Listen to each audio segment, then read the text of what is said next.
জন্মদিনে সড়ক দুর্ঘটনায় নিহত বিশ্ববিদ্যালয়ের ছাত্রী।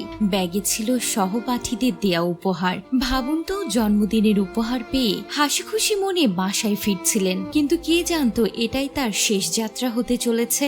সিলেটের সুনামগঞ্জে বাস সিএনজি সংঘর্ষে প্রাণ গেছে 2 শিক্ষার্থী সহ 3 জনের। 2 জন তরুণীর স্বপ্নগুলো থেমে গেল এক ভয়াবহ দুপুরে। সুনামগঞ্জের বাহাদুরপুর সিলেট সুনামগঞ্জ আঞ্চলিক মহাসড়কে একটি বাস ও সিএনজি চালিত অটোরিকশায় মুখোমুখি সংঘর্ষে প্রাণ হারিয়েছেন 3 জন। তাদের মধ্যে 2 জনই শিক্ষার্থী। একজন ছিলেন স্নেহা চক্রবর্তী, আরেকজন ছিলেন আফসানা জাহান খুশি। তাদের পরিবাররা শুধু চিৎকার করে কান্না করছে, হে আল্লাহ, এটা কি ঘটে গেল? আমার মেয়েকে তুমি কেড়ে নিলে। এদিকে স্নেহা চক্রবর্তীর পরিবারের মানুষ শুধু চিৎকার দিয়ে হাসপাতালে আহাজারি করছেন, লুটোপুটি খাচ্ছেন মেয়েকে হারানোর শোকে। সুনামগঞ্জ টেক্সটাইল ইনস্টিটিউটের শিক্ষার্থী ছিল আফসানা জাহান, বয়স ছিল 19। জন্মদিনের সহপাঠীরা তাকে খাওয়াবেন, আনন্দ করবেন, এ পরিকল্পনা ছিল আগে থেকেই। তাই সকাল সকাল বাড়ি থেকে বের হয়ে ক্যাম্পাসে যান।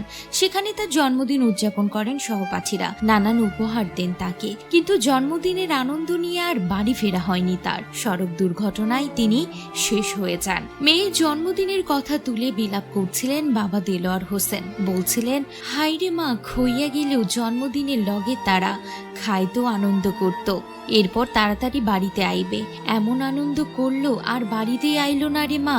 2 মেয়ে জন্মদিন আছে, কিলা সহ্য করতাম। এদিকে স্নেহা চক্রবর্তী সুনামগঞ্জ জেলার শান্তিগঞ্জ উপজেলার আস্তামা সরকারি প্রাথমিক বিদ্যালয়ের প্রধান শিক্ষক বিপুল চক্রবর্তীর একমাত্র কন্যা। পরিবারের আদরে স্নেহা ছিলেন উচ্চ শিক্ষার স্বপ্নে বিভোর, অথচ একটি দুর্ঘটনা কেড়ে নিল সেই স্বপ্ন, থামিয়ে দিল ভবিষ্যতের সব সম্ভাবনা। এই মর্মান্তিক মৃত্যুতে এলাকায় নেমে এসেছে শোকের ছায়া।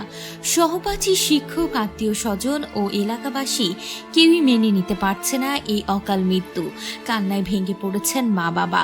যে মেয়েটিকে ঘিরে এত স্বপ্ন ছিল, আজ সেই ঘরে নেমে এসেছে নীরবতা। প্রশ্ন উঠেছে, আর কত প্রাণ ঝরবে এমন সড়ক দুর্ঘটনায়? আর কত মা বাবার বুক খালি হবে? সড়ক নিরাপত্তা নিশ্চিত করতে সংশ্লিষ্টদের দ্রুত কার্যকর পদক্ষেপ নেয়ার দাবি জানাচ্ছেন সচেতন নাগরিকরা। নিহত স্নেহা চক্রবর্তী ও আফসানা জাহানের আত্মার শান্তি কামনা করছি এবং তাদের পরিবারের প্রতি গভীর সমবেদনা জানিয়েছেন অনেকেই।